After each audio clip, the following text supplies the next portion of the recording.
Hey there everybody, it's markcrilley. I'm back with another video. Today we're going to be looking back on an unpublished children's picture book that I did back when I was around 24, 25 years old. I was teaching English in Japan, and I decided to take the classic Japanese fairy tale Momotaro and do my version of it in terms of adding illustrations and telling the whole story. So I'm going to go ahead and take you through it page by page and tell you some of the little behind-the-scenes stuff about its creation. Let's go ahead and get into it.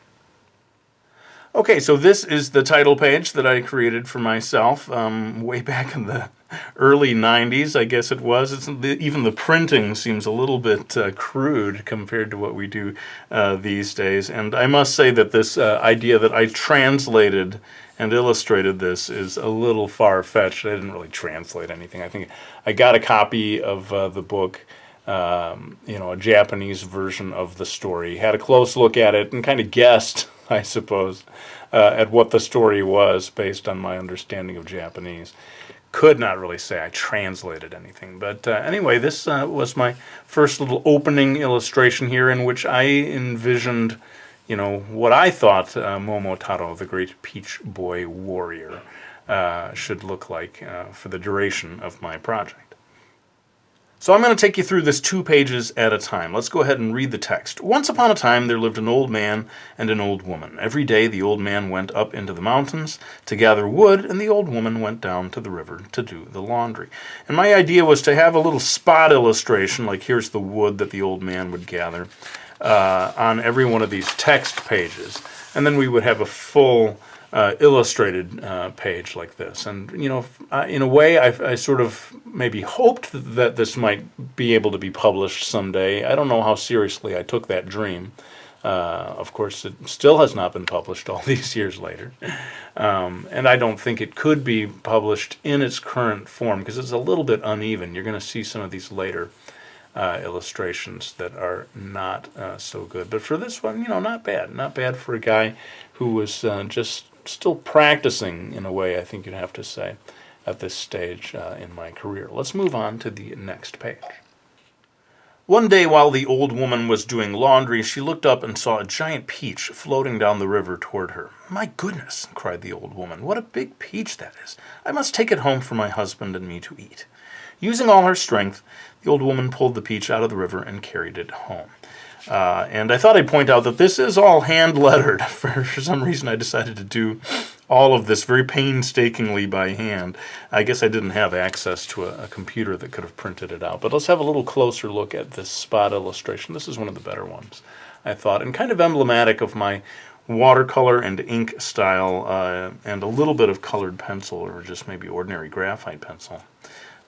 Emblematic of a style that I still do today, actually.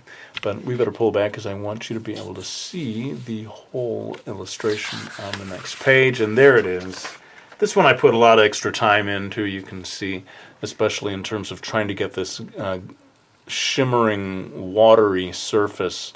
It is not quite realistic. It's more sort of like a illustrated version of water, but I was determined to kind of put every bit of detail into this that I could, and also focusing on the composition, right? You can see this kind of reverse S shape carving up the space, and in a way I wish that every illustration in this book had this level of detail and polish to it. I really should have, but like I said, it's kind of a practice project, and I was still kind of working up my skills.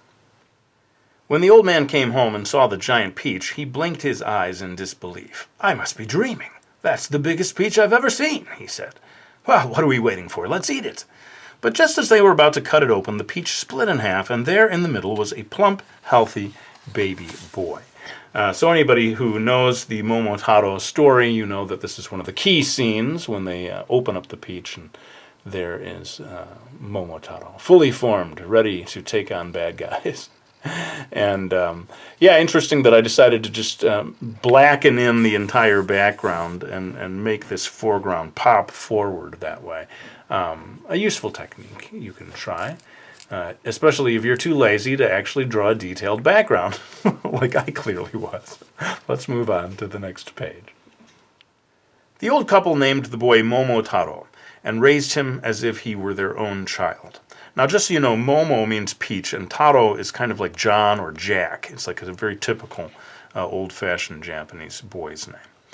Momotaro had an astonishing appetite. He ate as much food in a day as most boys eat in a week. He soon grew into a strong young man, helping the old man by carrying enormous bundles of wood down from the mountains.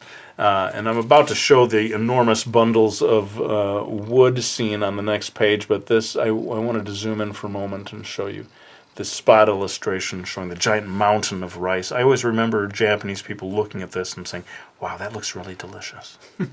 So I was proud of my ability to illustrate the mountain of rice. But let's go ahead and show this scene, which I think shows some of my American superhero comic book influence.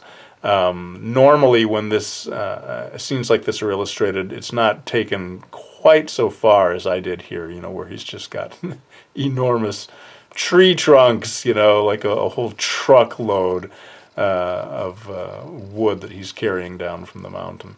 But, you know, my idea was let's bring my style to this classic Japanese fairy tale and see what happens.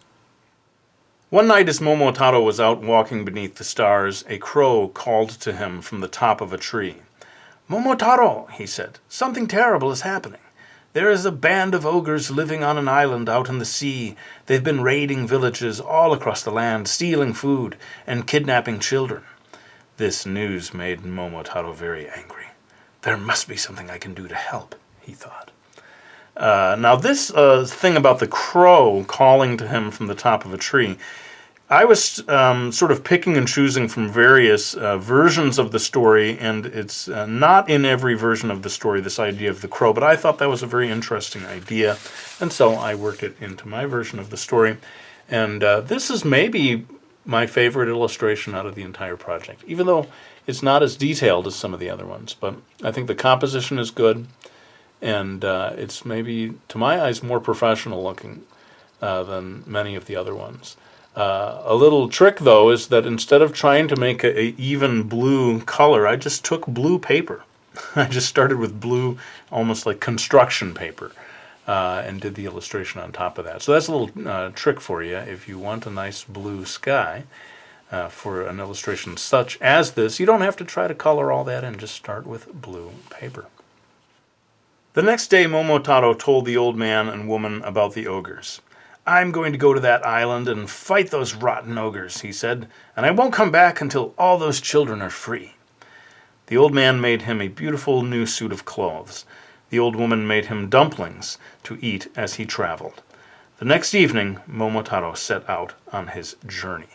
Now, the word ogre here is a kind of a loose translation for oni, O-N-I, as it is written out in Romanized lettering, the Japanese kind of monsters that are maybe the equivalent of ogres. You're going to see them in the next video when we finally get to that part of the story, but this actually is going to be my last page of the book for now. Another thing, dumplings here is a translation of Kibi-Dango, which is a delicious snack that you can actually buy when you go to Japan. Have a look for Kibi-Dango when you get to Japan. Now this one, I must say, sadly, I'm ending on one that's a bit of a disappointment to me. I don't think this illustration is so great, and I probably should have gone back and had a do-over of this one. The composition is okay, but the colors, the watercoloring, much of the technique, not so great as Momotaro set off on his journey. But I suppose it works as a closing page for this current video, and I'm going to be winding it down for now, but I'm going to come back with just one more video. This is the halfway point, and we're going to continue all the way through till the end of the story, and maybe not next week, but, you know, a month or two from now. But for now, I think it's time for me to wind down this video. I'm going to set down a pencil that I did not use during the course of this video, just because I like laying down a pencil at the end of my videos. I want to thank you all for watching this video. I really hope you enjoyed it. And I'll be back with another one real soon.